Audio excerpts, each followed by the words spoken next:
Bueno, y ahora pasando a lo que nos compete y nos trajo hasta acá hoy, es la idea de tener este espacio como un espacio para conversación, para discutir, para que generen ideas sobre cómo comienzan y terminan las historias.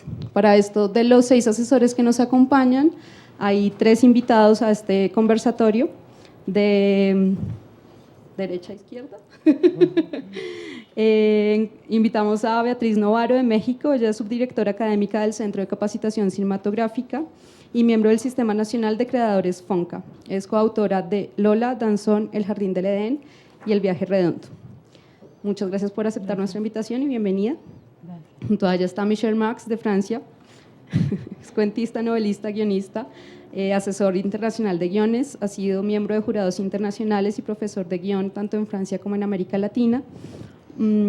Ha trabajado como docente en escritura de guión cinematográfico en el Departamento de Juventud en la ciudad de Montreal, en la Universidad de Cine de Buenos Aires y en la EICTV en Cuba.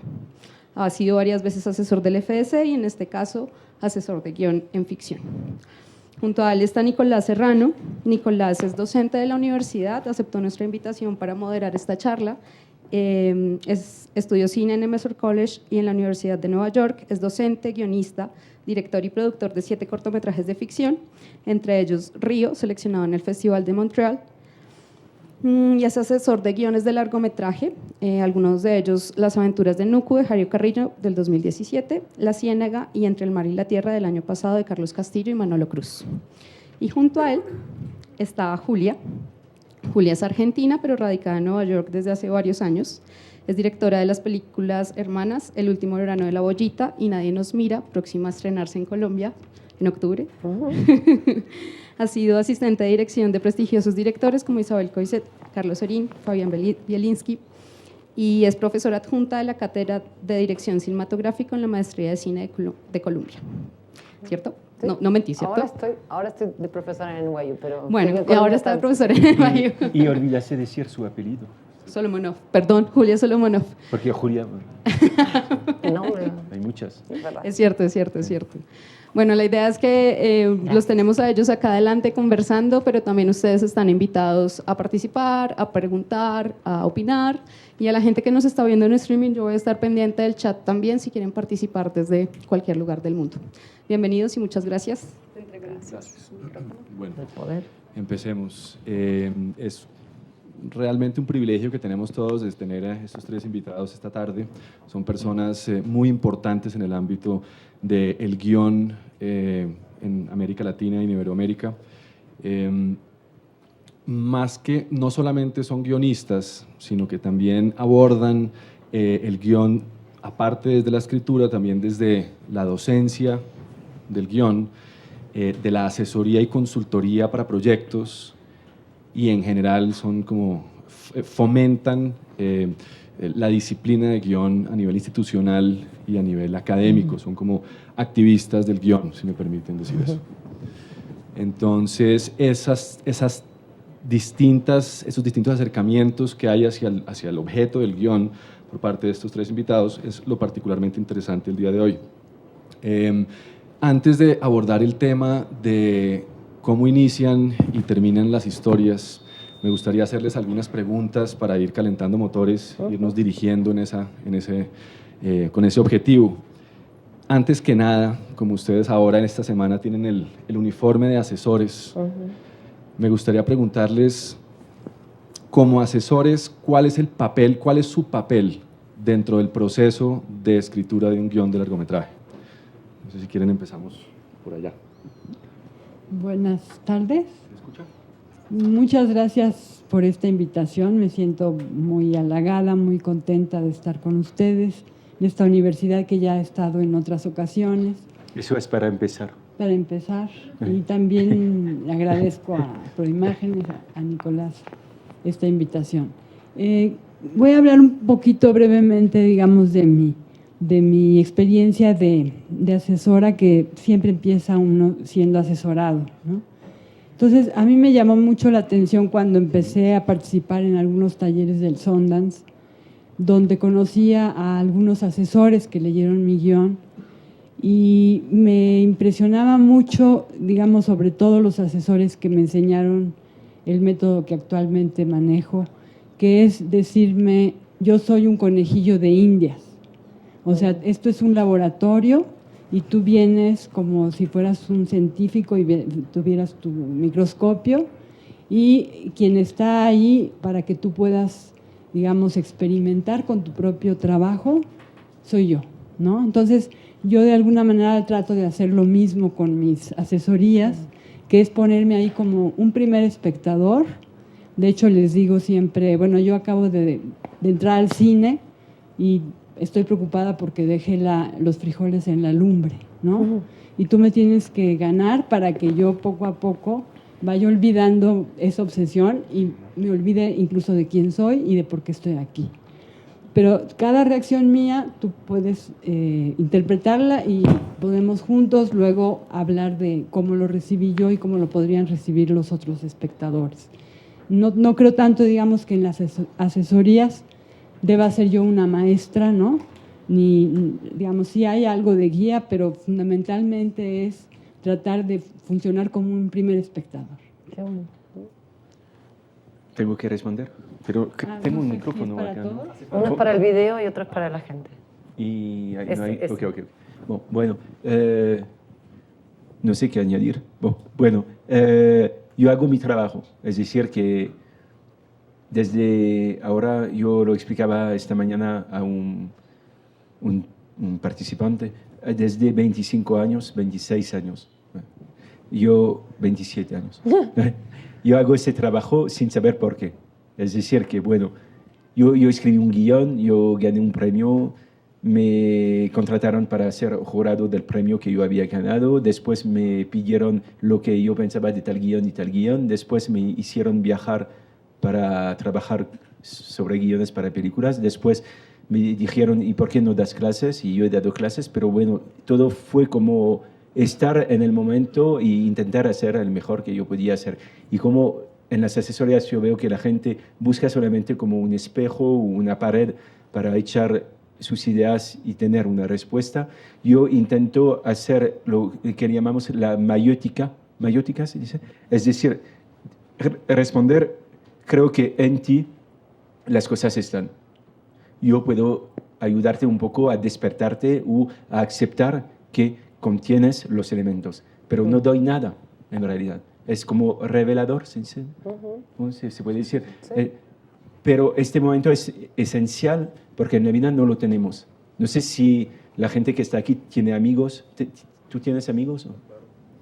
¿Todavía sí? Sí. ¿Y vas al cine con ellos? Sí, porque yo he perdido todos mis amigos, porque yo iba al cine con ellos. Y a la salida nos esperábamos porque no habíamos visto la misma peli.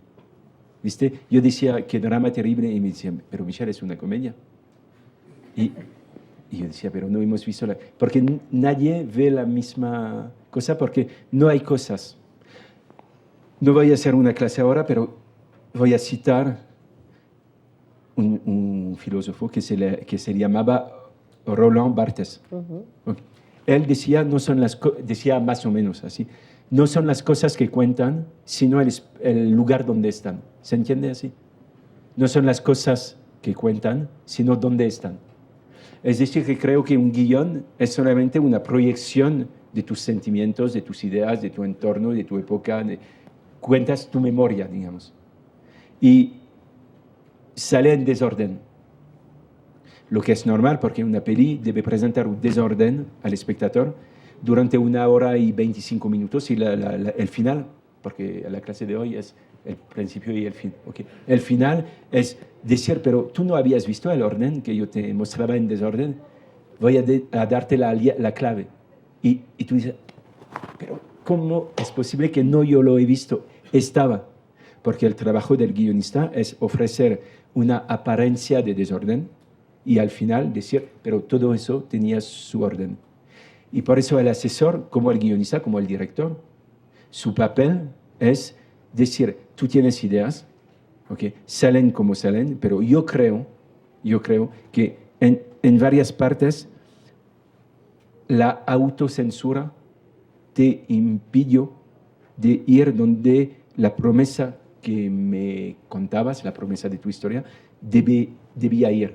¿Por qué tienes miedo? ¿Por qué no crees que tu película va a existir? ¿Por qué tú tienes un superior que te dice no debes contar eso? Y yo vengo solamente para abrir las puertas, hacer entrar el aire, digamos, y decir, pero no, si tú tienes ahora una responsabilidad, es decir, ser guionista y escribir una peli, tú tienes que tener más confianza y intentar de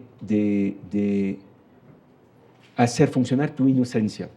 Es decir, de terminar con las referencias, los miedos, dejar fluir lo que está en ti. Solamente es eso. Es un trabajo de doctor, por eso se llama script doctor, porque son enfermos. Sí, son enfermos. Y el script doctor también. Pero en el momento en el cual se dice script doctor, está del lado de la mesa del script doctor, pero es un loco más. Todo eso es locura, te doy el micrófono después, pero es un contacto entre locos, ¿ok?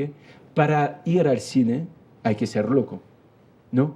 Vas a ver cosas diciendo, si yo pudiera vivirlo.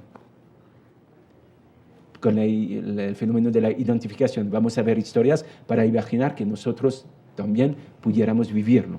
Hay que ser loco, porque es una trampa. Te piden 10 euros para creer que ves algo. Y no hay nada. Los actores son muertos. El sonido lo pones en la pantalla, pero está en los altoparlantes. Todo es falso. Es una trampa. Pero tú dices, sí, pero lo necesito para viajar, para soñar, para el espectáculo. ¿Okay? Pero es una trampa. ¿Okay? Así que el que escribe para el cine, escribe para una trampa. Pero necesita hacerlo. Y el que ayuda a el que escribe para una trampa es también alguien que participa a la trampa global. Y él, por ejemplo, que adapta una obra original, intenta captar el esencial de la obra, la sensibilidad de la obra, y transferir con su propia visión, digamos, su propia locura, la locura de un otro, que era el escritor, que era loco porque hay que ser loco para escribir hoy. ¿Okay? Y es como una cadena de locos que se reúnen, un escritor, un adaptador, un script doctor, ¿okay? Un distribuidor, un productor, todo un mundo, el Festival de Cannes, todo eso es totalmente inútil. ¿Okay? Son locuras. ¿Okay? Pero en esas locuras intentamos ser el mejor posible. Digamos, cumplir con nuestra tarea. Y mi trabajo de script doctor o de asesor es siempre decir, bueno, ¿quién eres tú para contar esa cosa que fue ya contada 1000 veces? ¿Okay? Y intentar limpiar un poco como los modelos y saber cuál es el corazón de la persona y cómo vibra la persona y cuál es la vibración que quiere transmitir al público. Solamente eso. Es como un trabajo de medium, ¿no? Como sí, de medium. De medium. Bueno, ¿he respondido? Muy bien. Sí, okay. Bueno, creo que la respuesta fue muy elocuente. Creo que sí, somos como cómplices en esa trampa y Sí. como dice también Beatriz, somos los primeros en escuchar y algo que es muy difícil de darse cuenta de quien escribe es alguien que escribe no se da cuenta la diferencia entre lo que está en su cabeza y lo que está en la página. Hay como una especie de ceguera de la imaginación a la página y hay cosas que ustedes creen que están y uno les puede decir, pero yo eso no lo leí y es muy importante. Y ustedes creen que lo escribieron porque les parece que es un mundo que es obvio, porque es el mundo en el que viven ustedes, pero no necesariamente en el que vivimos nosotros. En ese sentido somos los primeros espectadores, en decirle, esa información es importante y no la diste, y tenés que ser muy estratégico en cuándo la vas a dar porque va a ser muy importante. Y esa información que a vos te parece tan importante, en realidad es una imagen y no es la película, porque la película tiene que moverse, tiene que evolucionar, y esa imagen es una foto, pero no se mueve, no crece, no genera pregunta. Siempre hay como imágenes de las cuales los escritores se enamoran, que después pueden o no ser parte de la película, que sirvieron para escribir la película, ahí voy un poco más a lo de cómo empiezan, pero que pueden no estar en la película. Entonces, para mí, si ustedes llegan a esta instancia que es la de un taller de reescritura, es porque ya hicieron un esfuerzo enorme y en general muy solitario y un acto de fe y disciplina muy grande, que es la primera versión. Quizás llegan con una segunda versión, quizás con una tercera, pero lo dudo. Y tampoco me parece muy aconsejable llegar a un taller con algo muy, muy desarrollado. Entonces, ¿cuál es la función? La reescritura de guión es una reescritura muy específica. Yo no he escrito novela, Beatriz sí, y Ana también. Aquí hay gente que tiene esa experiencia, debe ser muy diferente. Pero la reescritura de guión, no me voy a cambiar ahora de tema, es lo que se inicia en este tipo de talleres y tiene que ver con cómo esa primera versión es leída, es comprendida, cómo esa película que está en la cabeza de alguien empieza a llegar a un lector y cómo hacer para agilizarla, para aceitarla, para sacar las cosas que quizás están obstruyendo la visión. Y también, que me parece que es nuestra función primordial, ayudarlos a reconectarse con la razón para escribir la historia. Creo que eso, que es lo que estaba diciendo Michelle al principio, es el trabajo quizás menos sistemático, no hay una manera de hacerlo, pero si en esta semana de diálogos ustedes no pueden sincerarse con por qué están haciendo esta historia, de alguna manera el motor que tiene que llevar a las próximas escrituras no se pone en movimiento. No es una escritura técnica en general lo que acá se hace, que es, bueno, hay que cortar acá el primer acto, segundo acto, es conectate con el motor porque todavía falta subir toda la montaña y es ese motor y no el cálculo de las páginas y los tiempos el que te va a dar el impulso, ¿no? Muy bien. Pasando a otro tema, me llama la atención aquí el caso de Beatriz y de Julia, que por un lado Julia es guionista y directora, entonces cuando está escribiendo el guión seguramente pues tiene las dos figuras adentro, ¿no? Y Beatriz ha escrito guiones, coescrito guiones con la persona que iba a dirigir esas películas, entonces el proceso de la escritura de guión se ha dado en conjunto entre un guionista y un director. Entonces me gustaría preguntarles a ambas cómo hacen para medirse, o si no lo hacen, o si no lo han hecho, en el caso de Beatriz con su co-guionista, directora, para no incluir, para no tomar decisiones narrativas que están basadas más bien en decisiones de puesta en escena, sino solamente en la narración escrita y las herramientas de la dramaturgia, ¿cierto? ¿Cómo hacen para negociar? En tu caso, pues supongo tú contigo misma, si dices, bueno, esto lo resolveré después en la puesta en escena, o si se ponen el sombrero de guionistas y en qué consiste esa diferencia, ¿no?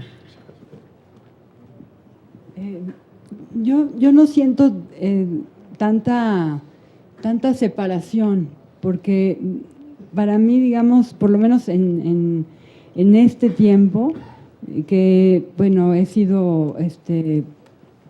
trabajado en la escuela de cine como, digamos que subdirectora o académica, entonces me ha tocado, pues, estar mucho en las clases de dirección, ¿no? Entonces, de alguna manera, no siento que estén tan separados. Por ejemplo, yo siempre pienso que en una imagen tutelar de la película, o sea, la dramaturgia tiene que ser una dramaturgia cinematográfica, ¿no? No, digamos, y como empecé escribiendo directamente con mi hermana, que era directora, yo creo que las dos nos retroalimentamos, o sea, ella me enseñó a pensar en imágenes y yo le enseñé a pensar en subtextos de las cosas, ¿no? Que creo que son básicamente dos elementos que el buen cine los mantiene unidos, ¿no? Entonces, nunca he tenido, digamos, quizás por la fortuna de haber trabajado directamente con directores y por haber sido, pues como tenía yo que ver que hubiera pizarrón y que hubiera sillas y todo eso, pues ya me quedaba un ratito a ir a los maestros y aprendía, ¿no? Entonces, de alguna manera sí siento que la división, digamos, que lo que trato de estimular en los escritores es que piensen sus historias visualmente, o sea, que el drama esté engarzado en imagen, ¿no? Y creo que si no, entonces, claro, luego es que el director no me comprendió, no, es que el guionista no me, o sea, lo tuve que reescribir porque no me dejaba filmarlo, ¿no? Un poco, por ejemplo, quién cuenta la historia y quién es la voz cantante de la historia y quiénes son las miradas secundarias. dentro de la dramaturgia, pues ya es como incorporar dónde se va a poner la cámara en cada escena, ¿no? Y quién cuenta la historia, es decir, quién me conviene de estos personajes, que sea el que narra, como en la literatura tenemos la primera persona, la segunda, y dices, yo viví eso, ¿no? O tú viviste eso. Igual en el cine tiene, de alguna manera, de pronto la misma historia, funciona mejor si la cuenta un personaje secundario, ¿no? Y su mirada va a ser parte del relato. Y la dramaturgia, si no toma en cuenta los puntos de vista narrativos, no va a ser cinematográfica, y entonces el director tendrá que hacer una cirugía o una inconsciente ruptura con el alma de la historia. Entonces, para mí, digamos, claro, pues ya estoy grande, entonces ya he tenido mucha experiencia y poco a poco, digamos, he ido incorporando, porque sí, al principio partí de la dramaturgia, estudié teatro y poesía y luego me incorporé al cine. Pero ya a estas alturas, con que la vida te va llevando de un lado a otro y de un lado a otro, pues empiezas a hacer síntesis. Entonces yo, digamos, nunca trabajaría sin pensar en quién es el director, cuál es su estilo. Por ejemplo, con mi hermana, que tiene un estilo muy lento, ¿no? De pronto los guiones que supuestamente eran de 90 páginas, pues en ella acababan en 2 horas y media. Entonces dije, no, tengo que escribir más cortito, porque ella de todas maneras va a filmar con un ritmo más lánguido. Y en cambio hay directores como Guillermo del Toro, que sus guiones son exactos de cómo va a filmar, eso dura la frase del guión, ¿no? Todo eso es parte para mí del aprendizaje del guionista. Parece que sí funciona. ¿Puedes hablar un momentito y ver si creo que... Hola, ¿sí? ¿No hace falta? Ok. Sí, en realidad yo no me considero guionista. Escribí las películas que dirigí, pero nunca trabajé para otro director. Y no me siento capacitada para hacerlo. Tampoco sé si tengo la generosidad y la paciencia necesaria para entregarle a otra persona mi guión. Tengo que admitir que respeto mucho a la gente que lo puede hacer. Yo no sé si lo puedo hacer. Escribir un guión, por lo menos en mi caso, toma mucho tiempo, mucho esfuerzo. Y cuando al final quiero ser yo la que lo dirija en general. Creo que yo cuando estoy escribiendo en realidad ya de alguna manera dirigiendo, en el sentido de que ya estoy pensando muy específicamente en qué actor, en qué tono, en qué locación, pero nunca, digo, eso no quiere decir nunca diciendo una indicación de cámara, o sea, eso no me interesa para nada hasta que yo no estoy en un lugar, hasta que no terminé todo ese proceso. Diría, pasa 1 año o 2 hasta que puedo realmente saber dónde va a estar la cámara. O sea, y jamás es parte de la escritura para mí. Pero lo que sí, el punto de vista empieza a aparecer, digamos, si no aparece en la primera versión, porque puedo estar todavía tanteando, es lo que me va a ir guiando ya en la segunda, ¿no? Y justo ahí me acordé de una anécdota que salió hoy en el encuentro, que alguien dijo, ay, mis diálogos están un poco duros. Y yo tuve una profesora muy dura, pero muy buena, en Colombia, que voy con mi primer cortito y le digo, acá está la película, pero bueno, es un corto y el diálogo está un poco duro porque yo había escrito en inglés, ¿verdad? Y ella me miró así como con mucha sencillez, pero al mismo tiempo, de alguna manera, poniéndome en mi lugar, ¿no? Me dice, diálogo, o sea, la primera versión es para contar la historia, la segunda es para el personaje, la tercera es para el mundo, la cuarta para el ritmo, el tono, y en la quinta vamos a empezar a leer el diálogo. Y yo me quedé así, pero fue un gran alivio, fue muy liberador que me diga, no tenés que invocar el gol desde la cancha opuesta, se llega hasta el lugar, ¿no? O sea, el diálogo no es lo primero que va a salir, el diálogo va a ir apareciendo. Entonces, de alguna manera, para mí, lo que ha sido más trabajoso, pero también más satisfactorio, es entender las capas que lleva una escritura de guión. Y la diferencia, diría, con la dirección, sí, una vez que yo siento que el guión está bien, hay un momento en donde yo tomo el guión, como vos dijiste, casi como cambiando, como diciendo, ok, ahora voy a hacer, pero ya no escribo más, ya hay un guión impreso y ya empiezo a escribir en notas, en manos, fotitos, dibujitos, gráficos, y eso ya para mí es mi guión de dirección, que es otra cosa, y que sobre todo lo que empieza a hacer más claramente es incorporar el espacio y la puesta en escena, como decir, a ver, y ahí empiezan a aparecer nuevos momentos que como escritora muchas veces no vislumbré, que son de momentos solitarios, de qué acceso a a la información o al pensamiento emocional puedo llegar a tener, o cuando estoy viendo a un personaje y el otro queda relegado. Ahí es donde empiezo como a pensarlo en el espacio, a veces muy esquemáticamente, porque hasta que empiezo a trabajar con los actores eso no se cristaliza, pero eso no necesariamente lo sé al principio. Y con el tiempo aprendí a ser paciente. No sé si tengo que saberlo al principio. Gracias. Michelle, igual me gustaría saber qué opinas. ¿De qué?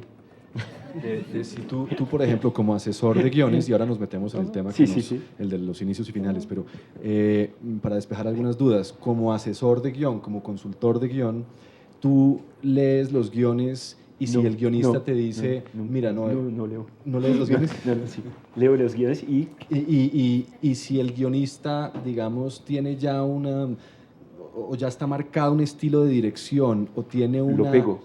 Exacto, Sí. ¿qué opinas de eso? lo golpeo. ¿Al guionista? Sí. No. Voy a hacer un poco de teoría. Okay. Yo creo que pensamos en imágenes. Sobre todo vosotros, porque nosotros somos ancianos. Bueno, somos ancianos. Y nacimos en el mundo del audiovisual.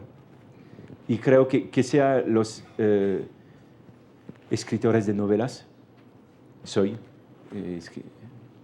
ahora mismo no, pero he escrito novelas, cuentos, y el pensamiento está conectado en el mundo, digamos, occidental, mundial, civilizado. Está conectado con la televisión, con el cine, con las imágenes. Y ahora con Internet no hay ningún lugar donde... cuento una anécdota, un minuto. Yo he trabajado en África en 98 y yo fui a trabajar sobre un guión. Yo fui con unos DVD, VHS, no me recuerdo quizás, que tenía por la duda que hay una charla, algo, para mostrar fragmentos. Y yo tenía, no sé, 4, 5, 6 películas. La gente con quien yo trabajaba me pidió, por favor, cuando me fui, tú puedes dejar tus películas como regalo. Yo digo, sí, yo puedo. Porque me dijeron, acá no llegan las películas. Es imposible tener esas películas que son muy recién, que tenían 10 años. Pero me dicen, son muy recién, son de hace 20 años. Y para nosotros es muy complicado y sería un gran regalo. Y yo, bueno, era una lección para mí, pero me he dado cuenta de la diferencia. Yo he dejado las VHS. Hace 1 año o 2 años yo estaba en un avión, porque viajo para estos eventos, y a mi lado, lo que ocurre, no cada vez, pero a veces había ¿cómo se dice? Una chica. Muy linda. Y el viaje son 13 horas. Por eso uno tiene que comportarse. Es decir, bueno, 13 horas, hay que ver si está la familia. Y ella empieza a hablar, a comunicar, diciéndome, tú eres dominicano, porque era República Dominicana, o no sé qué. Y yo digo, no, soy francés. ¿Y a qué te dedicas? Y yo digo, yo trabajo en cine, así, todo tranquilo. Así, ¿eh? Y ella me dice, en cine, ¿puedes ayudarme? Porque quiero mirar una peli y puedes ayudarme a elegir, porque seguramente tú sabes mucho. Digo, no tanto, pero bueno, vamos a ver, te ayudo. Y hay, no sé, 20 películas, 30 películas. Hacemos un clic, hay la primera película, que es, no sé qué, una francesa. Y yo digo, esa película, cuenta, ella me responde, la vi. Yo digo, ok, vamos a la segunda. Y yo digo, esa película viene de Sueca. Y ella me dice, sí, yo sé, yo he leído algo, pero no quiero verla. Vamos a la tercera. Y finalmente había visto más que yo. Y yo digo, pero ¿cómo es posible? Tú vives en Santo Domingo, porque para mí es el mundo. Yo digo, tú vives en Santo Domingo y has visto todo eso. Y ella me hace así. Y yo me he dado cuenta, me di cuenta que vivimos en un mundo conectado. Y que ese viejo mundo de hace poco, de hace 10 años, 12 años, donde tú podías decir, yo vengo con películas y ahora te miran y te dicen, bueno, he visto todo y háblame de otra cosa, por favor. ¿Ok? No cuento la seguida del viaje porque fue tremendo, pero bueno, no tiene nada que ver con la clase. Pero no porque su pantalla no funcionaba. Y me dijo, ¿puedo mirar tu pantalla? Y era que así, ella miraba películas así, y no podía moverme porque había así, todo muy así, muy raro, pero bueno, era un viaje. Todo eso para decir que pensamos en imágenes, vivimos con imágenes. Último ejemplo, voy a hablar de sexo, ¿puedo? Sí, ok. No, sí. Yo creo que antes, no hay nadie que tiene más de 100 años acá. No. Ok, bueno. Me gustaría saber, por ejemplo, si mi bisabuela, cuando daba un beso a su marido, si cerraba los ojos o no. Quizás el beso era así, te muestro, era así. Los ojos abiertos y Sí, muy abierto. así. Pero en Casablanca, un ejemplo, cierran los ojos y ponen la cabeza así. Y por eso, en todos los colegios, las fiestas del mundo, los aviones, los trenes, el mundo, las parejas, todos cierran los ojos y ponen la cara, uno así, bueno, porque lo hemos visto en cine. Okay. Pero yo creo que es una forma audiovisual de besarse, ¿no? Es algo visto es una referencia cultural, digamos. Porque no sé, un mundo sin películas, sin televisión, no sé, quizás no se besan. No sé. Pero todos hacemos como yo soy Clark Gable o Humphrey Bogart y tú eres Penélope Cruz o Catherine Deneuve o no sé quién y tú eres Gérard Depardieu. Hay algo, bueno, sí. Y por eso cuando uno escribe un guión diciendo es muy alejado de la literatura cómo hacer la transferencia, yo digo las novelas son guiones. ¿Okay? Y los cuentistas o los novelistas escriben ya pensando si por suerte un productor está interesado con mi novela y la adaptan, voy a ganar plata porque en la literatura no hay plata. Y todos escriben diciendo voy a arreglar las cosas para que sea ya algo que se puede adaptar.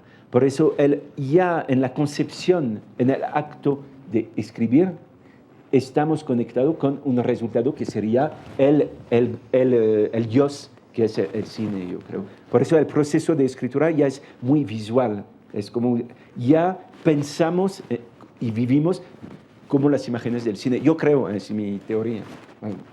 Pues muy interesante eso. Yo creo que ya habiendo abordado el tema del oficio del asesor de guión y también un poco cómo abordan ustedes el proceso de escritura, podemos entrar en materia con el tema de hoy. Ya sabiendo eso, creo que lo vamos a aprovechar y a entender mejor.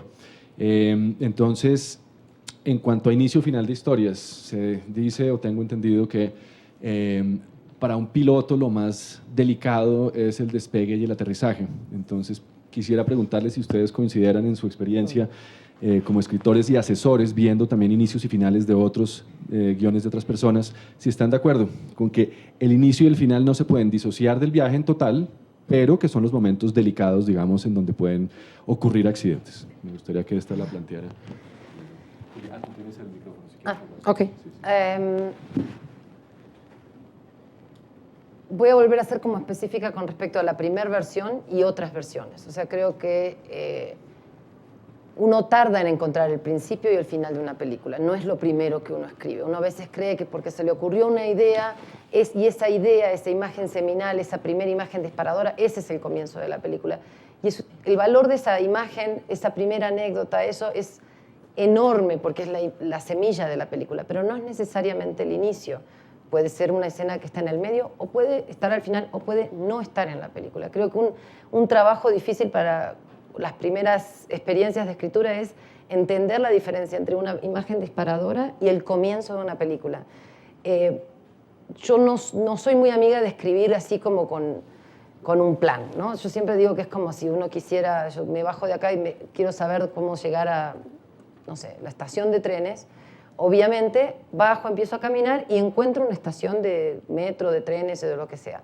En el camino encuentro un puesto, encuentro una señora que está cantando, me puedo encontrar con alguien que conozco. Hay un montón de pequeños accidentes que hacen al recorrido, cosas que yo no esperaba, cosas que sí esperaba, y llegar a la estación me puede tomar un montón de tiempo porque es mi primera vez yendo a la estación. Puedo pedir un poco de indicaciones. Obviamente hoy todos tenemos el Google Map. Y como el Google Map hay un montón de textos que dicen cómo se escribe un guión para evitar que uno se pierda y hable con la señora y tome el café y se encuentre con la amiga. El problema es que si hacemos el Google Map vamos a ir todos caminando a la estación de la misma manera, hacer todos la misma película y la película deja de tener esos accidentes y esos encuentros y esos descubrimientos. Entonces, para mí una primera versión es perderse, es tardar 40 minutos hasta encontrar el lugar que quedaba 5 minutos, es encontrar cosas que vamos a dejar en el camino, es encontrar cosas que no nos imaginábamos que nos iba a llevar esta historia, y es también en algún momento, en la segunda vez que uno necesita ir a esa estación, empezar a identificar dónde empezó el recorrido, si empezó acá o empezó dentro de 10 cuadras cuando me encontré con la señora que me dijo tal cosa y terminé tomándome el café con tal otro. Eso es lo que para mí es un trabajo de reescritura que puede tomar más de una versión y que a veces yo encuentro como que uno se aferra mucho a esa primera versión porque está ese comienzo y esa imagen y yo la veo y que uno la vea, la verdad, no es tan religiosamente importante. Es lindo ver la película, pero después va a haber actores de verdad, va a haber clima, va a haber locaciones. En ese sentido, ahí yo tengo una diferencia con esa idea de que si pensamos en imágenes y no. Para mí el guión es visual en el sentido que pone en escena tensiones y relaciones y conflictos, pero a mí no me interesa que el guión me dé una imagen, porque la imagen viene después y se compone después y vive después. Y, por ejemplo, yo trabajé mucho tiempo de asistente de dirección, dudo muchísimo de los storyboards, que después yo he visto directores pidiéndole a un actor que haga como el dibujo, o sea, tremendo, a un actor, persona viva, que se parezca a un dibujo, o sea. Entonces, justamente porque son la generación de la imagen, tranquilos con la imagen, o sea, a manejarla, a dominarla, a meterse adentro, a hacer la gimnasia con la imagen, no a quedarse fijados con la imagen. La chica tiene que ser así porque yo estoy enamorado de Natalie Portman y el chico tiene que ser así porque a mí me encanta. Sí, no, miren alrededor, no miren el teléfono, que estén acostumbrados a consumir imágenes no quiere decir que sepan hacerlas, interpretarlas, leerlas, crearlas. Encuentren en ustedes eso, porque ustedes están pero bombardeados de imágenes y tienen que empezar a encontrar las propias. Entonces, el estar bombardeado de imágenes no quiere decir que uno tiene las propias, uno tiene que ir a encontrar las propias. Y es un camino, y el camino no es a veces la primera imagen. Desgraciadamente, muchas veces la primera imagen es un cliché y hay que aceptar eso. Es decir, a ver, pero ¿qué de este cliché me quedó resonando? ¿Qué de esta situación, qué de este encuentro con esta viejita mientras yo iba a la estación me significó algo? ¿Y por qué? ¿Por qué si una...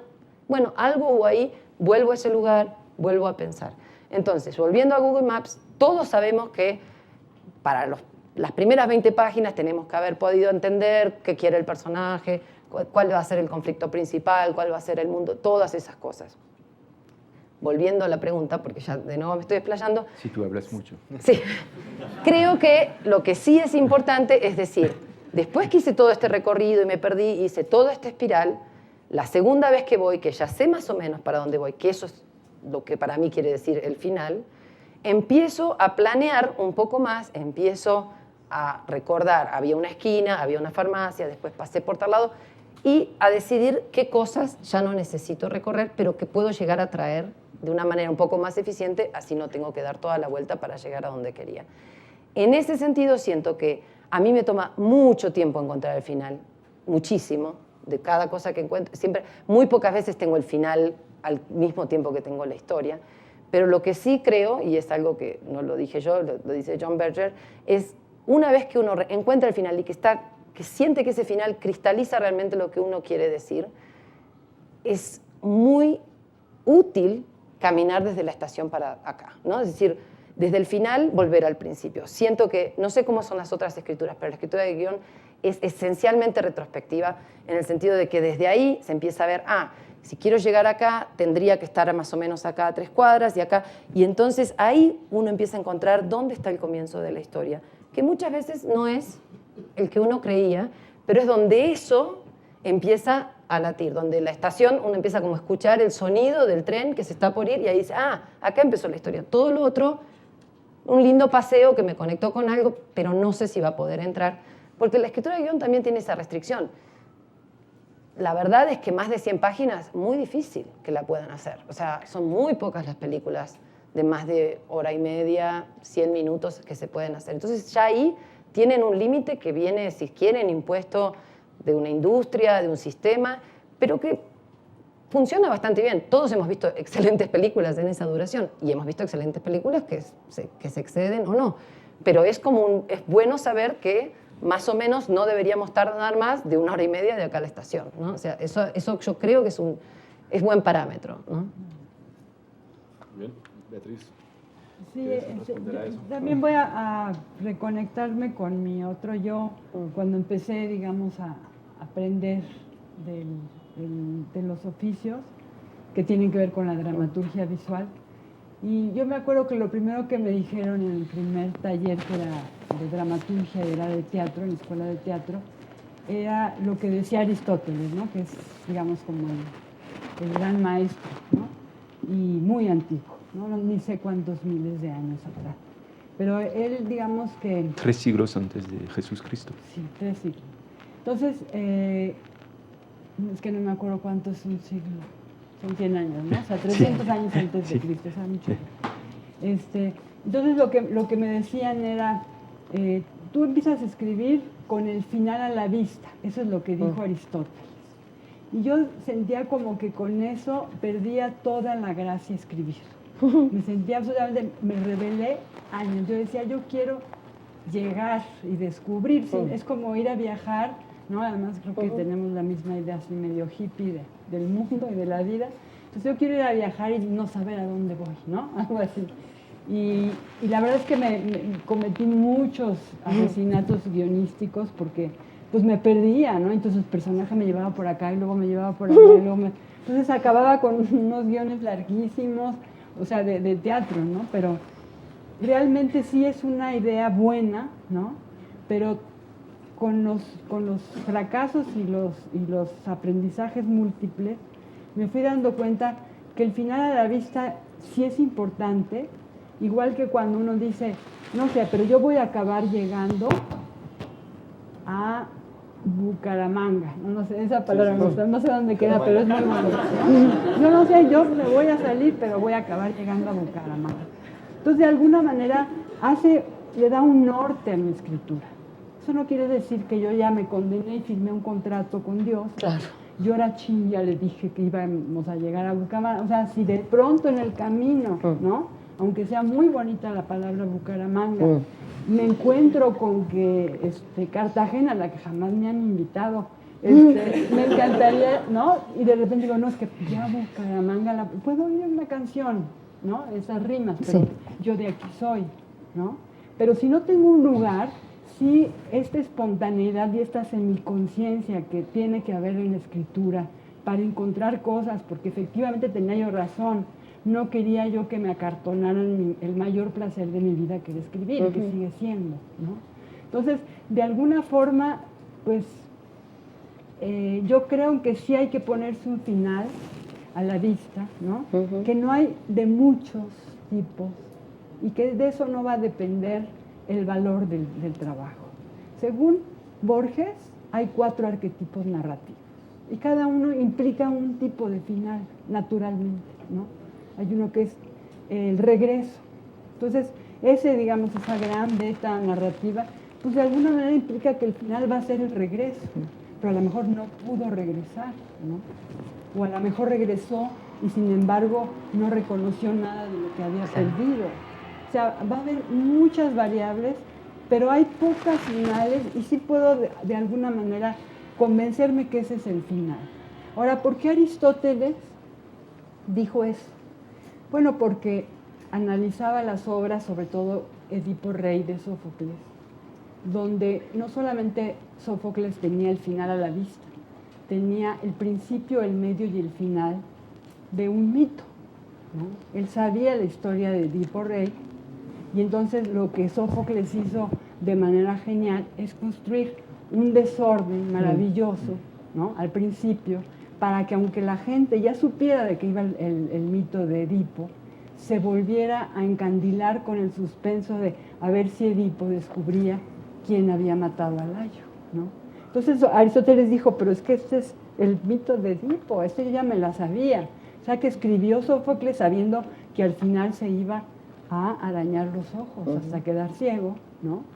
Porque no había sabido ver, porque eso ya estaba en el mito. Pero lo construyó desde un lugar donde Edipo no sabía que él era él, ¿no? Entonces ese desorden, esa inconsciencia, pero con el final a la vista, dio el modelo del thriller y el modelo de muchísimas narrativas, ¿no? Entonces, con el tiempo, ahora cuando yo asesoro o doy clases, digo, invéntate un final, ciérrate el ojo y di, este es el final, pero en realidad ese final lo puedes dinamitar porque muy probablemente no es el final orgánico, ¿no? Y coincido totalmente con Julia, una vez que dices, este es el final. Hoy en la mañana tuve una asesoría y estuvimos, ¿y qué tal que acaba así? ¿Y qué tal que los dos se íbamos inventando? ¿Y qué tal? Y cada vez más descabellado. Y de repente el guionista dijo, ya sé cómo acaba, ¿no? Porque lo sintió, y lo sintió porque se le puso chinita en la piel cuando lo pensó, ¿no? Y yo le dije, ya lo hicimos, ya no nos vemos el viernes, ¿o qué? O me pasas otras, no, las películas.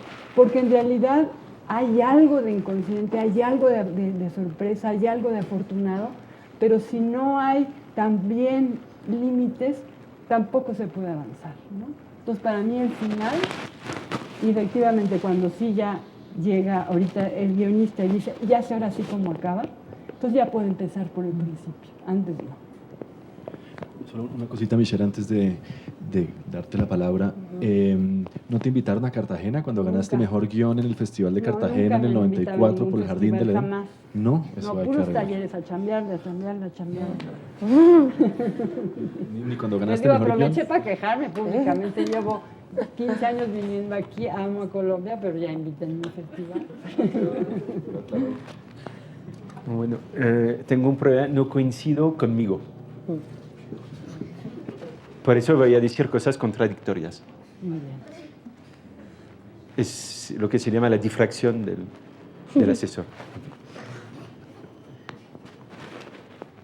Creo que hablan de dos cosas.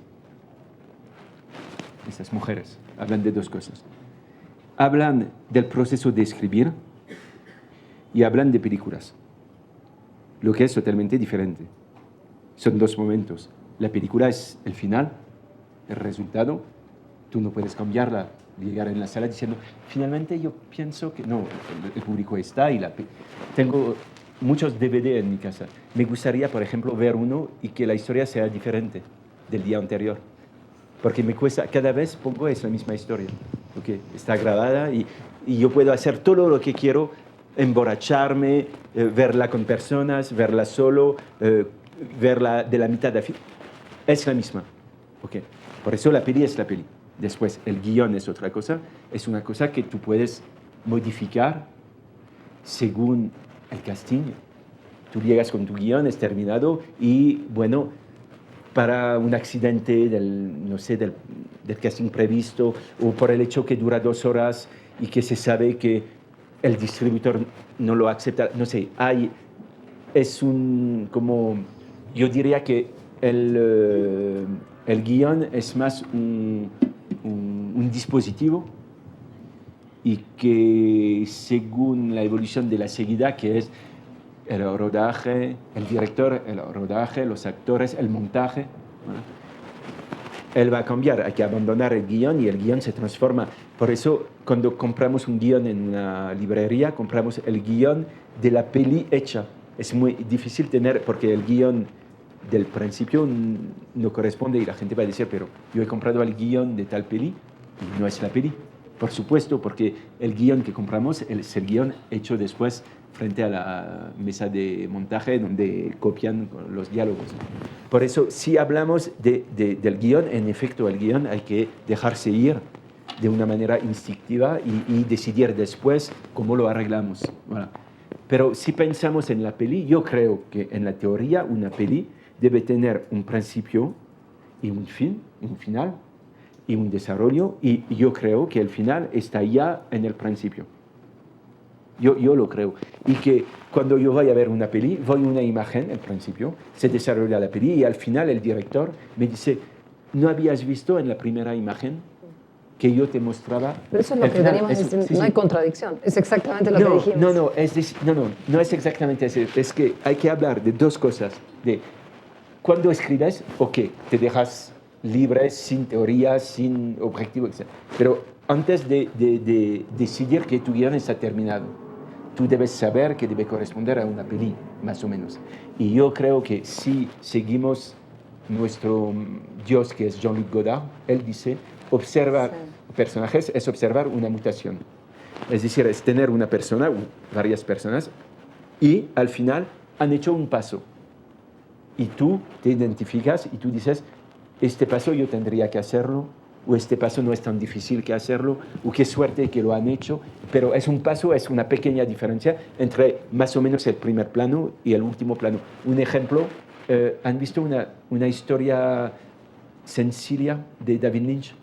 Sí, bueno, más o menos al principio, un hombre solo que se peleó con su hermano, pero bueno, no sabemos si vive solo, es un viejo. Hay una llamada, la llamada dice que su hermano está enfermo. Y él decide ir a verlo y como no puede conducir un auto, fabrica con su tractor una manera de viajar y va a cruzar los Estados Unidos, un viaje de no sé cuánto tiempo, y la historia es metafórica, va a encontrar a personas que tienen cada uno un problema y va a ayudar a cada persona a resolverlo. Es muy moral, muy bueno, pero es eso. Y cuando llega, está su hermano, y su hermano dice, tú, y el último plano, vemos los dos y su hermano frente a la cámara, los dos están así, y el hermano enfermo dice, pero ¿hiciste todo eso para mí? Vamos al otro y el otro dice, sí. Y volvemos al enfermo y él llora. Y se termina la peli. La diferencia es que la primera imagen, o más o menos la primera, al principio, es un hombre solo que no habla con otro hombre solo y hay una enfermedad. Es el principio. Y tú no sabes nada, pero al final es por su esfuerzo, su determinación, su conciencia familiar, no sé qué, logra ir hasta el hermano y se reúnen y uno llora de emoción y tú lloras también. Y yo cuando yo vi la peli saliendo, yo tenía una agenda con los nombres de todos mis amigos y yo he dicho con quién estoy, me peleé y voy a reparar. Porque la peli te transmite por qué nos peleamos cuando la vida es tan frágil, algo así. Por eso es un ejemplo, pero podría ser otros, de un relato que entre el principio y el final hay un avance muy, muy, muy liviana. Okay. Y hay pasos y pasos como círculos que nos permiten ir hasta el final. Y yo creo que esa noción que el final, tú dices, era tan simple, pero no habían hablado entre ellos desde 35 años, algo así, y tú dices, solamente era suficiente hacer eso, ¿no? Ese movimiento es el movimiento del guión. Que el director o el guionista tenía en su mente cómo hacer reencontrarse dos personas que no se hablan. Y yo creo que cada guión que leo, más o menos, yo pienso en David Lynch, esa historia sencilla, y yo digo, ok, empiezan, pero quieren ir. Y es verdad que yo no digo, el script doctor es vicioso, más o menos, o no vicioso, pero tiene una posición un poco delicada, es que no tiene que decir todo. Nunca voy a decir a alguien, yo sé cómo tú puedes hacer, hazlo, porque no es mi papel. Mi papel es ayudar al guionista a hacer el camino él mismo. Pero en general yo tengo muy claro en mi mente, en mi conciencia, que la peli debe ser, porque es una peli, no es un guión al final, la peli debe ser cómo sube el inconsciente en el consciente del personaje. Y este camino es como el ascensor. ¿Tú conoces el ascensor que sube? El inconsciente es igual. Voy a cambiar de persona. Tú, por ejemplo. Okay. Tú eres joven, pero imagino que seguramente vuelvo 10 años después y tú tienes una familia, hijos, no sé. Puedo o no, pero imaginamos, inventamos. Okay. Y este parece totalmente normal. Okay. Decimos, sí, buen tipo, etc. Pero vuelvo 10 años después y todos me dicen, ¿sabes lo que pasó? Él mató a toda su familia. Y yo digo, bueno, no es posible, pero él estaba en la clase y parecía tan agradable. Y voy a escribir el guión de esta historia. No voy a pintar el personaje pensando él va a matar. Voy a pintar a la persona, porque hoy nadie sabe que él puede transformarse, porque su inconsciente está escondido. Pero yo sé que el placer del espectador va a ser ver subir este ascensor hasta el crimen. Por eso yo tengo como script doctor o como guionista o como amigo, yo tengo que saber que tú, escribiendo la historia de la subida de un inconsciente en un consciente, digamos más o menos, yo tengo que tener en conciencia, que tu inconsciente de guionista debe subir al ritmo que puedes. Es decir, yo me adapto a tu edad, tu contexto, tu voluntad. Tú puedes querer hacer una película muy simple sin que sea... Okay. Pero me adapto, pero yo tengo que saber que trabajamos tú y yo como script doctor, asesor, en una conexión entre nuestros inconscientes frente a una historia de un inconsciente que sube. Y toda esa mezcla es magia en realidad, o es muy linda porque son movimientos subterráneos. Pero es verdad que tú no puedes decir a alguien, es tu primer guión, ok, ¿dónde está tu subterráneo? Voy a hablarte del mío. No, escribimos cosas, pero más o menos tenemos que tener claro que este orden o esta organización después debe respetar, creo, que todo final está contenido en el principio. Eso me parece muy interesante. Muchas gracias. Para pasar de todo lo que han dicho, justamente vamos como avanzando en ese ascensor hacia el proceso de escritura, más allá, digamos, de lo inconsciente y de escribir de una forma intuitiva, pero con un final a la vista para no perderse. Entonces les quería preguntar ahora en sus funciones de asesores, justamente abordando las historias estas o en general las que ustedes asesoren, ¿cuál es el abordaje en el proceso de reescritura? Una vez ya ha pasado todo esto, ya el guionista se ha dejado llevar por su intuición y por ese faro que sería ese final que podría llegar a ser el principio de su historia. Una vez ya el texto está y llega a sus manos, ¿cómo trabajan ustedes esos principios y finales para justamente llevar el guión a otro lugar? No sé quién quiere empezar ahí. Es que no te entendí el final. ¿Cómo trabajan con el guionista? Si una vez ya tienen el guión hecho y su responsabilidad es ser el asesor. ¿El mío o el del asesorado? El asesorado. O sea, en el proceso de reescritura, para todos los que están en esa etapa ahora. ¿Ya acabaron un tratamiento? Exacto. ¿Una versión? Una primera versión, digamos. Ok. ¿Y yo qué tengo que hacer? Pues Digamos, asesorarlo. Pero no está totalmente bien. No, digamos los que están ustedes trabajando ahora mismo, están en proceso. Okay. Y exacto, el inicio y el final, entonces, ¿cómo lo abordan desde la reescritura? Sí, pues es curioso. ¿Por qué? No sé. Sí.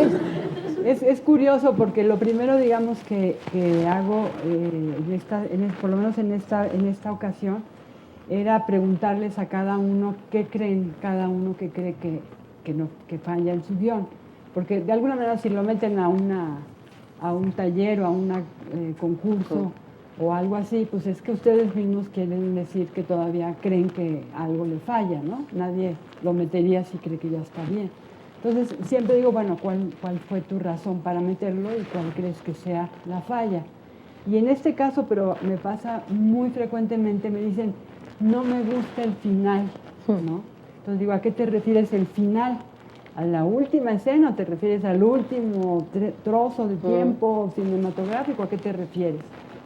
Entonces siempre dicen, pues no sé, la escena y el final, pero están inconformes. Y yo lo que creo es que justamente si el final no es... Y muchas veces también los productores le dicen a uno, me gusta todo menos el final, ¿no? Cámbiale ese final. Y la verdad es que si el final no funciona, es que todavía no acabas de comprender tu película. Eso. ¿No? Y hay que repensarla y repensarla hasta comprender que a lo mejor escribes muy bonito, describes muy bien, los diálogos están muy bien, la historia y el tema están muy bien, pero no has encontrado, por ejemplo, que no debe contarlo el protagonista, sino otro personaje. ¿Por qué? Porque, por ejemplo, el protagonista es un protagonista pasivo, que no puede cambiar.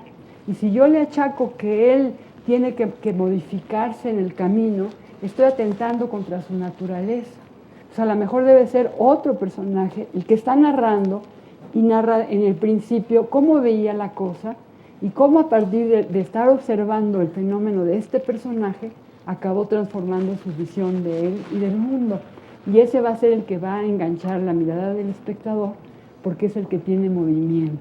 Entonces, a lo mejor el final no funciona porque no está contado desde la gente que debe estar contado. Por ejemplo, hoy nos encontramos con uno que era, él creía que era la historia de fulano, ¿no? Y entonces pues no pasaba al final, no nos sentía, nadie se emocionaba, todo el mundo decía, qué bonito, y al final, ¿no?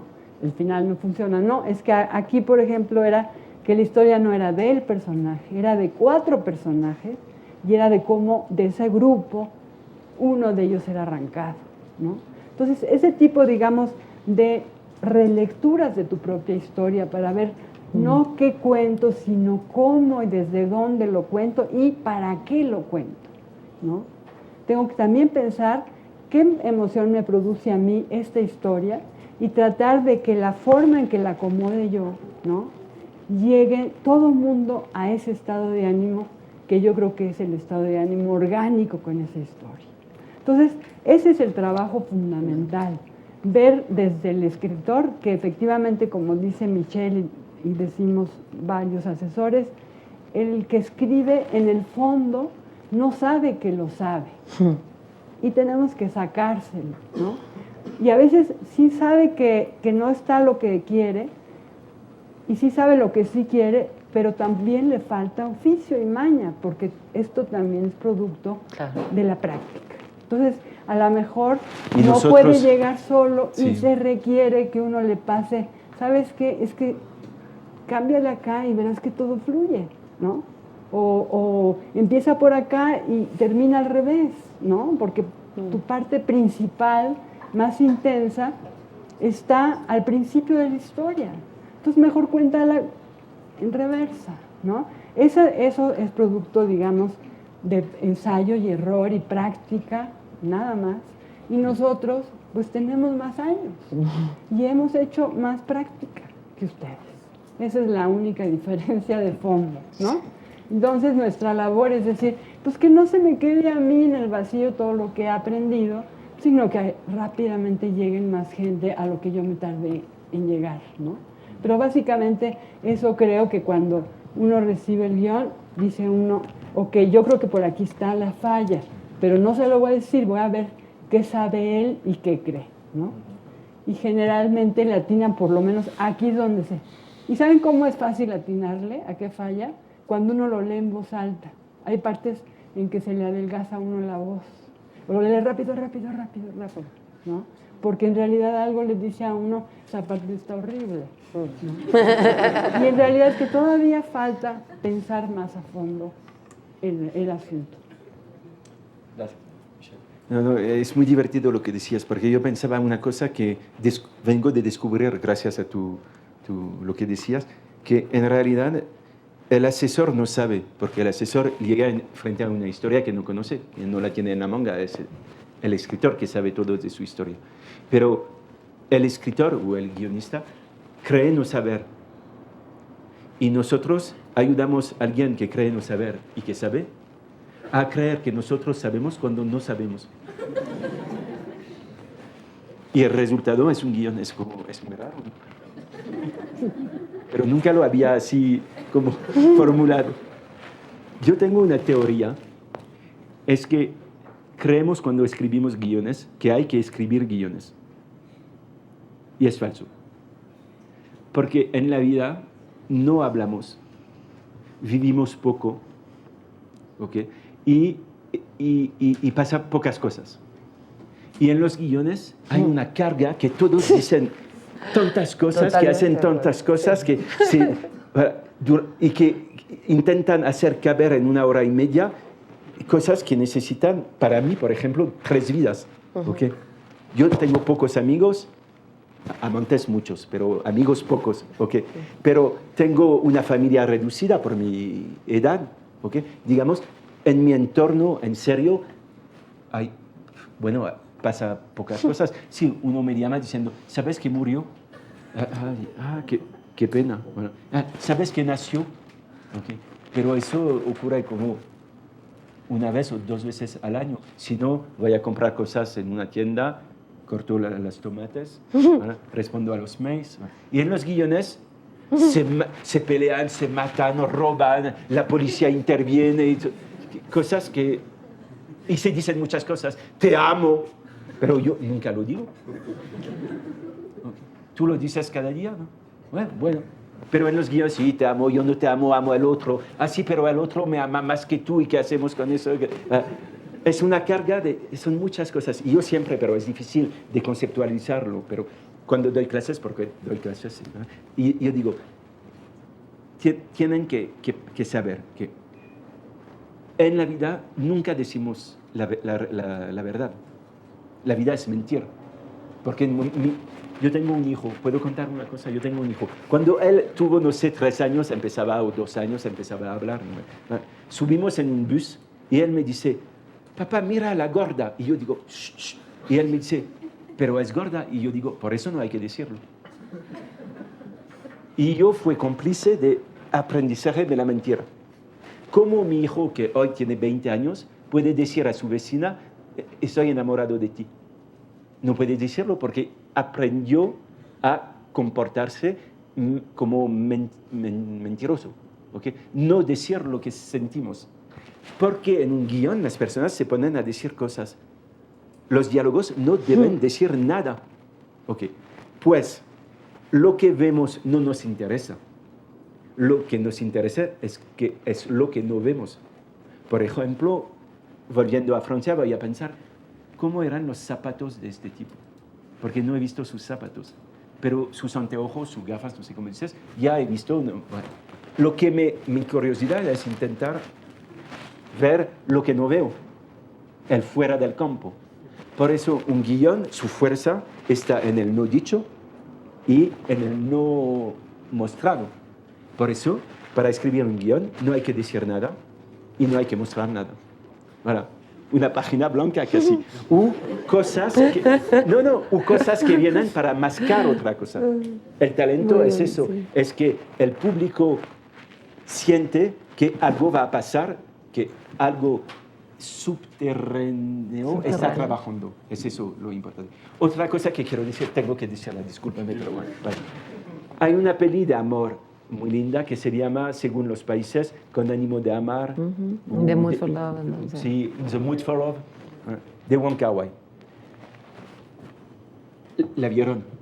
Ok, tengo que decir la verdad, porque si la vieron... Bueno, creo que hay un momento donde, no me recuerdo si es él o ella, uno de los dos, Maggie Cheung y Tony Leung, ¿se recuerdan la pareja... protagonista, digamos, uno dice al otro, es el tema de la charla, uno dice al otro, ¿cuándo empezó nuestra historia? Nuestra pasión, el romance, o la atracción, ¿cuándo empezó? Y el otro dice, no sé, hay diferentes opciones, quizás cuando se ven la primera vez, cuando se cruzan, cuando van a comprar fideos, ¿se recuerdan con la escalera? O quizás cuando han hablado para la primera vez. Cuando hemos tenido en conciencia que algo estaba pasando más que una relación de vecinos, digamos. La pregunta es fuerte, es ¿cuándo empezó? Okay. Y el otro dice, no sé. 1 hora después, más o menos, quizás 40 minutos, no me recuerdo en la temporalidad, él, que no sabía responder, dice, yo he pensado en tu pregunta y ahora tengo la respuesta. Y el otro escucha y dice, cuando empezó, ya había empezado. ¿Se recuerdan de eso? No? Es decir, que no hay un principio. Hay un principio que contiene algo que preparaba la posibilidad de este principio. Porque uno no cae en Hong Kong y ve a la vecina y dice, ¡ah, no, me enamoro! No. Él se sentía solo, sentía que su pareja era mala, necesitaba, no sé, bueno, en el exilio. Por eso el principio no es el principio. El principio es cuando lo que ya había empezado se pone en marcha. Y quizás el final, que sería el reflejo, no hay final. Okay. Hay el principio del final al final. Cuando decimos un final abierto. Yo trabajé sobre un guión esta mañana y hay alguien que muere. Y en el guión que yo he leído vemos la escena de la matanza. Y yo he dicho, no, para mí no hay que verla. Hay que dejar, no hay que mostrarla, hay que dejar al espectador pensar, quizás hay una relación entre esa muerte y tal personaje que puede tener una relación, pero no subrayar, porque en la vida vivimos con secretos. Vamos a concluir con Julia, si te parece, y abrimos a respuestas y preguntas con el público. Me parece que fue muy elocuente. Abrimos a preguntas. Sí. ¿Quieren entonces, si tienen preguntas, muchas gracias a los tres por contestar con tanto detalle a nuestras inquietudes. Si alguien tiene preguntas... ¿Y cuándo empezamos la charla? Ya empezó, se está preparando para empezarse y no tiene final. No tiene final, sí. Bueno, ¿Y saben que no hay final? no sé, ¿Han llamado a sus familias? No hay final, ¿no? Hay que quedarse. ¿Alguna pregunta? Por allá.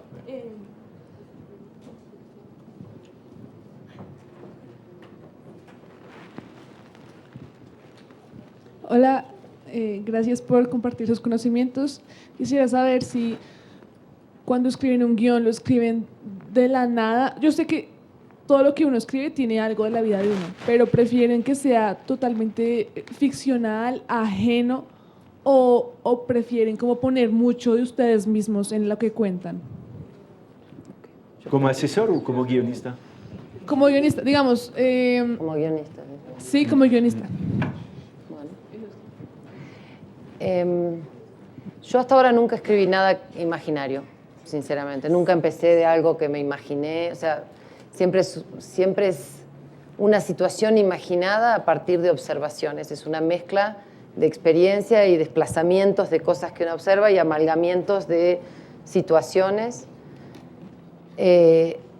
No me sale y tampoco sé si me interesa. Marguerite Duras decía eso, que para ella escribir era observar, no era imaginar. O sea, no sé si me interesa mucho empezar con algo que lo vivo ya como un mundo totalmente ficcional. Conozco muy buenos escritores que trabajan así, pero yo siempre creo que se parte de una experiencia o de una pregunta, de algo que uno que vivió, o de un remordimiento inclusive, de algo que uno no supo cómo llevar, cómo responder, y empieza como a probar distintas... Es como un poco un juego de química, ¿no? Como que empieza a probar si esa anécdota o ese personaje uno lo pone en un líquido o en agua o en un ácido y qué reacciona, y empieza a observar, uy, ahí hay una chispa y acá no pasó nada, y empieza a probar. Yo empiezo en general de una experiencia y tratando de encontrarle algún tipo de sentido o evolución, o empezando a probar, como a mí me pasa un poco lo que dice Michelle. Todo me parece excesivo en los guiones y en las películas. Me parece que pasan demasiadas cosas. A mí me interesa más estudiar un universo pequeño en detalle que hacer grandes pinceladas de grandes épicas. No me la creo. O sea, empiezo a decir, pero ¿y cómo saltó de acá a acá? Nunca hice una película de acción y no creo que nunca la vaya a hacer. Entonces me interesan mucho más esas mutaciones de las que estaban hablando también Michelle, pero con un microscopio, ir probando. Y también sé que si la pregunta, eso lo escuché decir una vez a un matemático y me quedó muy grabado, que es como, él decía que para un matemático lo más importante es encontrar la pregunta que puede sostener durante al menos una década, porque eso es el tiempo que le va a llevar a resolver el problema. Yo espero que a mí las películas me tengan menos de una década, pero nunca me toman menos de 3 años, 5. Entonces tiene que ser una pregunta que realmente me importe. Al principio no la sé ni formular, pero sé por la zona que va la pregunta, si tiene que ver con la identidad, si tiene que ver lo que es ser nena o nene, cómo es la diferencia entre un varón y una mujer. Preguntas que parecen totalmente básicas, pero que a mí me pueden tomar años de tratar de entender, y en general no termino con la respuesta, pero termino con una historia que grafica la pregunta más que la respuesta. Pero eso para mí es suficiente, porque me lleva a investigar el mundo exterior desde esa pregunta, pero también mi relación con esa pregunta. Si vos me preguntás cuál es la pregunta de mi última película, todavía me cuesta formularla. Soy la última persona que puede escribir una sinopsis de mi película. Siempre se matan de risa, que es lo peor. No me pidas una sinopsis de la película. Pero es una película sobre la identidad y sobre cuánto es uno de lo que los otros proyectan en uno y cuánto es uno de lo que uno encuentra que ser uno y cuánto uno intenta proyectar una imagen y cuánto más esa imagen de uno lo aleja de quien es uno. Como de alguna manera las miradas de los demás te van llevando a veces más lejos de donde vos estás. Y el camino de regreso, de nuevo a los arquetipos, la película es un regreso. Y a veces uno se olvida de decir, yo leí eso, el regreso, ¿cómo no me acordaba del regreso? Con eso hubiera podido armar mucho antes, porque es cierto que esos recorridos están bastante aceitados ya, pero hay una cierta novedad en la búsqueda que también está bien mantenerla nueva, porque si no también uno dice, bueno, a ver cómo lo dijo Aristóteles y sigo las 4 cosas. Pero en ese perderse hay algo que a mí me mantiene interesada y en general siempre es de la mano de un personaje, de alguien que es una mezcla de algo, alguien que observo, de alguien que quiero, de algo mío. Si es muy mío, empiezo a disfrazarlo un poquito más porque me pone muy vulnerable o muy nerviosa, pero tiene que ser lo suficientemente mío como para que me mantenga interesada. Sí. ¿Puedo decir algo? 2 minutos. 1 minuto para continuar. Creo que hay que ser humilde cuando escribimos. Y porque no sabemos lo que hacemos. Lo repito para que lo sepan, soy profesor de guión. Tengo estudiantes que me dicen, yo no quiero contar una historia personal porque eso no conviene, es indecenciado. Vale. Voy a adaptar una obra que no es la mía. Okay. Yo digo, ¿cuál es la obra? ¿Y por qué esta obra? Él dice, y yo digo, ¿pero vas a adaptar toda la obra? No, este capítulo. ¿Por qué este capítulo?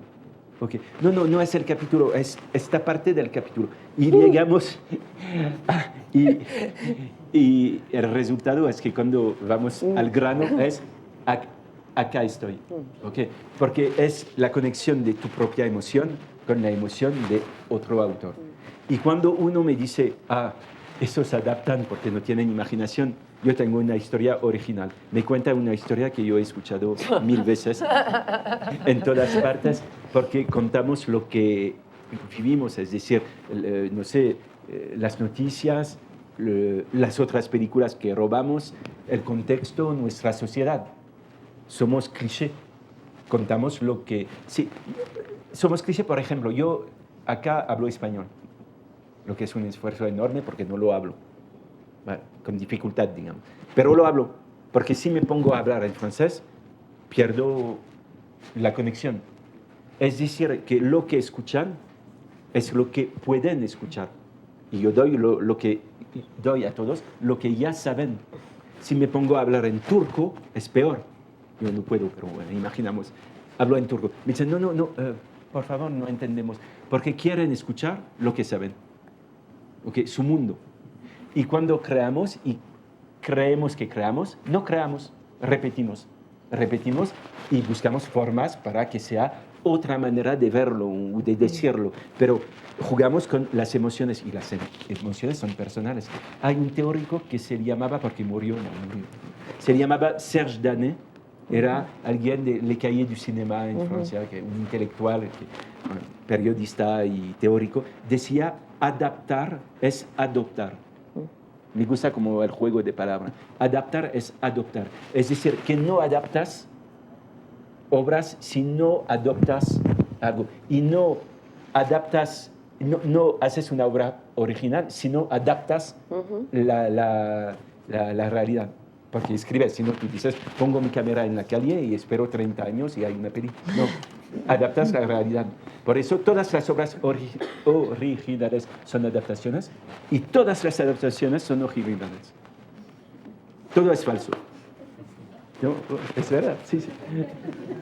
Lo que cuenta es la emoción, ¿no? Es una conexión con la emoción, creo. Muy bien. Sí, bueno, yo he escrito 4 películas y en las 4 he partido de como marcas a grosso modo que no necesariamente son una anécdota personal o tomado de algo, sino en el caso, digamos, de una era el baile, ¿no? En otra era el desierto, en otra era la frontera, en otra era la ciudad rota por un temblor, ¿no? Pero de alguna manera en esa gran imagen tutelar que estábamos buscando mi hermana y yo, o mi amiga Marina Sabenhagen y yo, estaba de alguna manera la pulsión.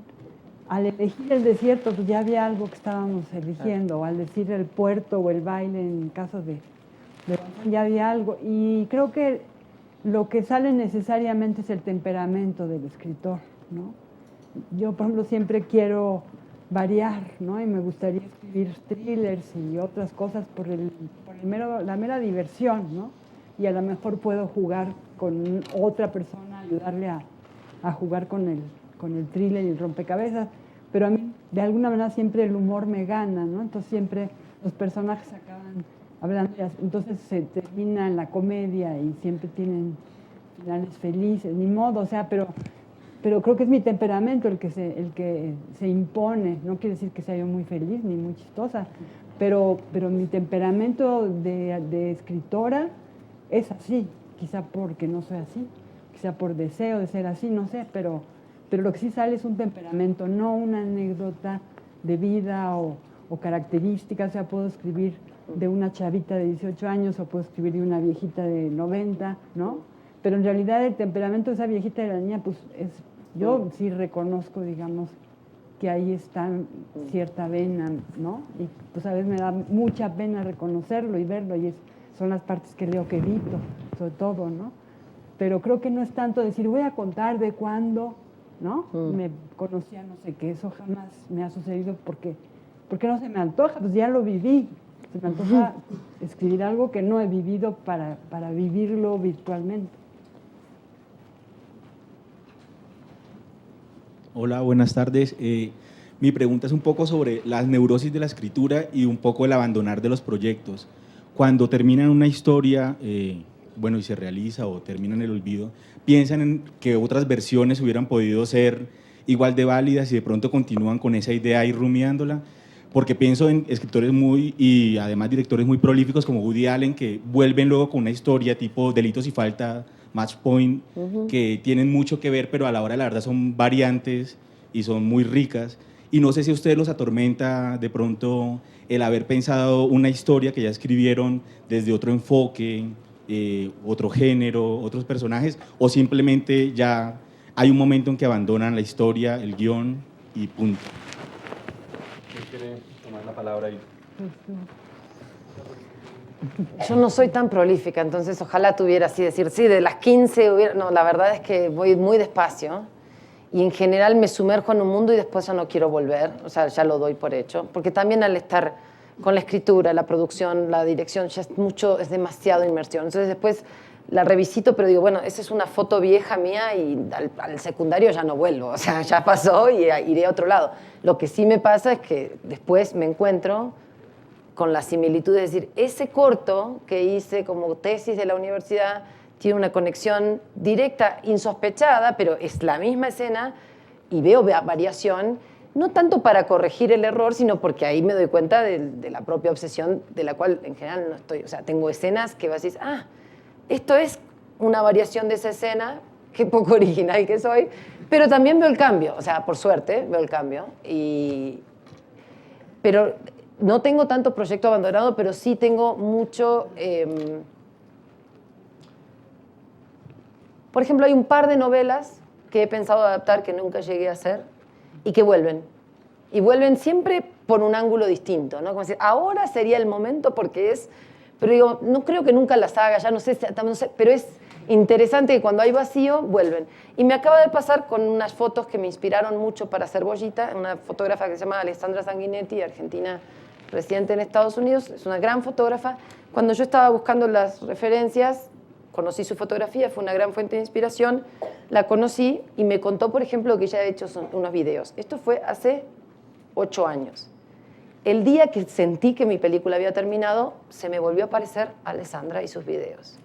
Y ya nos habíamos cruzado, yo dije, hagamos algo con los videos. Le mandé un mail diciendo, hoy pensé en tus videos, me dice, ayer recibí una beca y quizás produzca el documental de Alessandra o quizás no, pero son 8 años más tarde que es el momento de decir, por ahí lo dirijo, por ahí lo produzco, no importa, pero es un mundo que volvió sin que yo lo llame o que quedó ahí, quedó pendiente y dije, y la verdad es que después de Bollita, ponerme con las mismas fuentes de Bollita hubiera sido un poco agotador, pero ahora que ya estoy en otro lugar va a ser diferente y estoy intrigada. Entonces sí hay como mundos que de alguna manera me siguen visitando, pero también me permito pasar a otro. Igual te digo, voy tan lento que a esta altura creo que con uno más ya está. Pero sí, pero son tránsitos bastante lentos. Sí me pasa de haber como presentido historias y no haberlas llegado a desarrollar en profundidad y a veces decir, eso era es como cruzarte en un tren con alguien que te gusta, es decir, capaz que hubiera sido y ya fue, y ya ahora tampoco es la historia que estaba latiendo y ahora es otra, pero sí me pasa de reconocer eso a veces, sí. Pero vas a ver con el tiempo A ver. que hay otro proceso que existe muy raro. Es que a veces tú hablas de las cosas que ocurren y has escrito algo y tú dices, es el buen momento, hay como una química, hay un proceso en la escritura que me da miedo, pero que existe también, pero con tiempo. Es que a veces escribes cosas que inventas y ocurren después. Es decir, que el hecho de marcar algo lo provoca. Sí. Sí, y eso es Eso pasó con mi película actual. Bueno. Cosas que estaban escritas en el guión empezaron a pasarle al personaje y fue un poquito fuerte. Y eso es fuerte porque eso subraya o confirma que de un cierto modo es el inconsciente que escribe. Claro. Y que sabe el porvenir, digamos, que contienes. Pero no puedes formularlo porque tú tienes 20 años o 25 años, pero 20 años después lees y tú dices, pero yo había escrito mi destino, o una parte de mi destino. Sí. Y eso es fuerte, porque la escritura no es solamente un resultado, puede ser no sé, una herramienta para sostener un proceso de una cosa que está por venir. Eso es fuerte.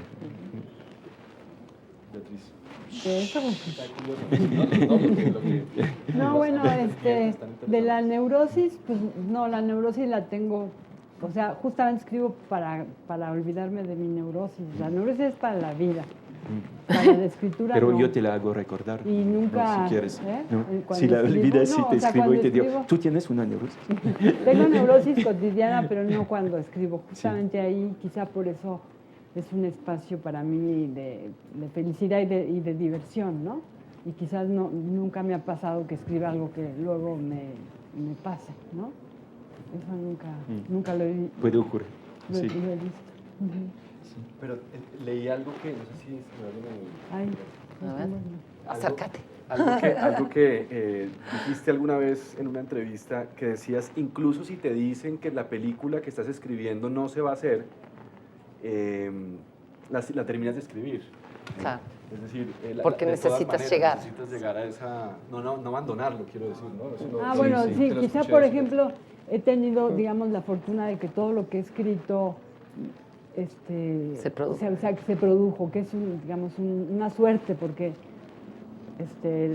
generalmente es muy difícil como guionista llegar a ver tus películas filmadas o todos los guiones.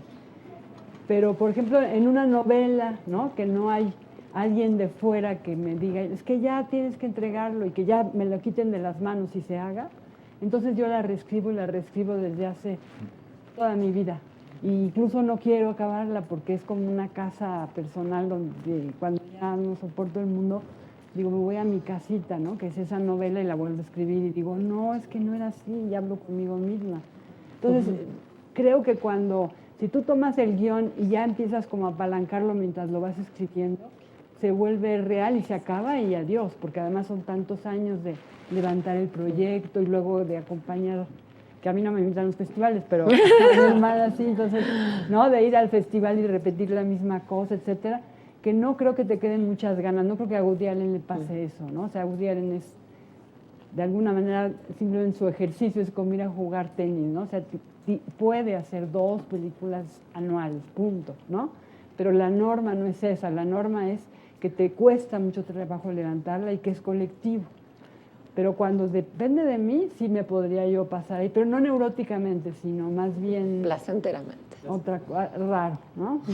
La norma es una ópera. ¿Dónde? La norma es una ópera. ¿Así se llama una ópera? Sí, la norma. Ah, no la conozco. Norma es un personaje de una ópera. ¿No? ¿No la conoces? Norma es un Sí. nombre propio. Ah, sí. Sí. No, no, Ahí yo no quería sé. decir algo. Ahí hay una mano levantada. No, a propósito de lo que escribimos y como... hay un autor francés que se llamaba, murió, que se llamaba Jean Genet, decía, escribir es lo único que queda cuando hemos traicionado.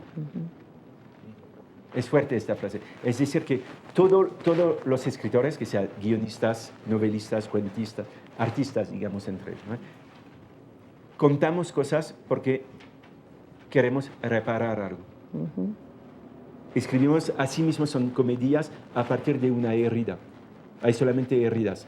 Y hay personas que lo resuelven haciendo deporte y no sé cómo De alto riesgo. sí, de alto riesgo, otras viajando. Y hay unos que dicen, no, yo voy a contar. Okay. Y el asesor, porque volvemos al asesor, es el que acompaña a esta persona que está traicionando, que no puede decir a las buenas personas lo que hubiera querido decir, porque no puede decirlo, porque las personas no están todavía acá para escucharlo, porque no podrían entenderlo. Uno lo escribe y lo propone al mundo entero para reparar algo o para dibujar, redibujar y atravesar de nuevo algo. Por eso es la sensibilidad y es algo muy, muy, muy frágil, que hay que tocar con tranquilidad, pero sabiendo que es como, de un cierto modo, es un acto de, yo creo, de reparación. Por eso el asesor es un reparador, un socio en la reparación, digamos. Algo así. ¿No? ¿Comparten? ¿No? Sí, ¿Listo? a mí me gusta. Tenemos una pregunta desde el streaming, nos pregunta Jan Guzmán. Al momento de hacer una segunda o incluso una tercera escritura, ¿existe un listado estándar de consideraciones o un primer paso obligado para empezarla? ¿O el proceso de reescritura depende del universo de cada guión? Beatriz, me parece. Si hay una metodología... Para una reescritura, como pasos, Yo métodos. creo que un buen consejo que dijo Julia al principio es la paciencia, porque a veces uno quiere que en la siguiente versión, ¿no?, corregir muchas cosas que son de niveles diferentes. O sea, corregir los errores que tengo en la señalización de exterior-interior, pero también corregir que mi personaje central no sea el que cuente, sino que haya otro, pero también corregir esta nueva imagen que... Entonces, de alguna manera, no es posible, ¿no? Es mejor, a lo mejor, reescribir la sinopsis, ¿no?, con los cambios, para hacerlo en pequeño y después ya vertir en una versión y luego leer esa y decir, ahora sí voy a hacer una corrección, sin fijarme en el fondo y solo en la forma en que está escrito, en la decodificación de las secuencias. Entonces, que cada reescritura tenga un objetivo concreto y que haya pasado por un periodo de repensar profundamente y no hacerlo. Me acaban de decir, pues copy and paste, porque llega a hacer lo mismo en el cerebro y se despersonaliza la historia. Eso me parece muy importante. Entre cada escritura es muy importante ese periodo de sedimentación, de elaboración, que es periodo que parece de espera o dormido, pero es realmente el periodo donde empiezan a sedimentar, porque las devoluciones a veces son, uno escucha cosas distintas y voy para este lado, voy para aquel, y cómo incorporo esta nota y aquella, y esta persona la respeto tanto que quiero tratar de forzar eso. O sea, es muy, hay una idea de que hay un proceso de escritura a puertas cerradas que se hace en las primeras versiones y que hay un momento donde uno tiene que poder abrir la puerta, o sea, que tiene que poder escuchar no al mundo, pero a cierta gente, y en ese escuchar, empezar a escuchar qué resuena en uno, porque todos tenemos algunas personas que tienen voces demasiado fuertes para nosotros, que significan demasiado. Y de esas voces hay que cuidarse un poquito, porque son generosas, pero también a veces marcan, es como si yo creía que la estación era ahí, y viene alguien y me dice, pero era para allá, y yo pum, pum, pum. Y si yo sabía que era para ahí, una cosa que aprendí, más como directora que como guionista, es preferible el error propio que el acierto ajeno. O sea, prefiero equivocarme yo, porque sé que entonces voy a conocer el camino, que ir para donde me dijeron y nunca saber cómo fue que llegué a la estación. O sea, hay algo en el aprendizaje de hacerse cargo de lo propio que es invaluable. Entonces, en la reescritura para mí hay cosas que sí son bastante claves y que ayudan, y que no le ayudan a todo el mundo, y por supuesto depende qué es. Tratar de, o sea, de haber estado adentro del mundo, tratar de tomar este paso de distancia antes de escribir, tratar de ver la película en algún tipo de manera gráfica. Hay gente que pone tarjetas, hay gente que hace gráficos, dibujos, lo que sea que te ayude a verla como un poquito, un paso atrás. Una poquito, partitura, como una sí, partitura. Poder verla en un movimiento que es de principio a fin, que ya no es pedacito por pedacito, que no es arreglar escenitas, porque hay que siempre saber que esta escena está antes o después de la otra, y que en donde está empieza a modificar todo, que si uno se obsesiona con esto, no está viendo el rol de la escena en el arco. A mí me ayuda mucho saber, empezar a preguntarme, a ver, ¿cuál es el arco del personaje? O sea, ¿de dónde empieza? ¿A dónde llega? ¿Cuál es su decisión más importante? ¿Aprende algo? ¿Qué aprende? ¿Qué le pasa realmente? No qué le pasa en cuanto a eventos, sino qué le pasa emocionalmente.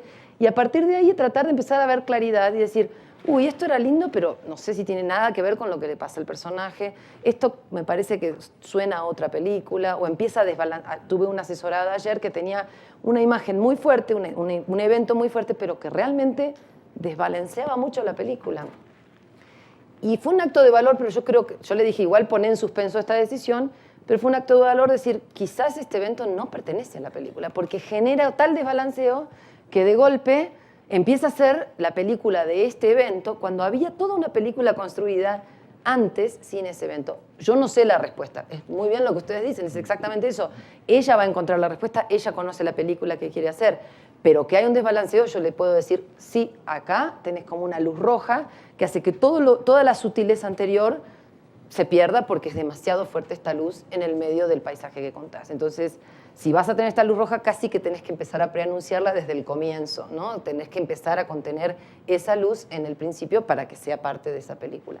Entonces, cosas que a mí me sirven es entender esos pasos fundamentales del arco del personaje, y también empezar quizás en otra versión, empezar a ver cómo esa información le va llegando al escritor. Pero eso no es de segunda versión, creo que eso es posterior. Pues muchas gracias. Yo creo que vamos llegando al final de este momento. Llegamos al final, mejor dicho, llegamos ya hace rato. Okay, bueno. Por eso yo tengo... Entonces, pues muchísimas gracias a ustedes por estar aquí, por compartir con tanta generosidad sus experiencias y sus opiniones y visiones sobre la escritura del guión. Espero que hayamos todos asimilado toda la sabiduría que han compartido con nosotros y que hagamos mejores guiones, que haya servido para eso. Entonces, muchísimas gracias para los asesores. Un aplauso para ellos, por favor. Gracias.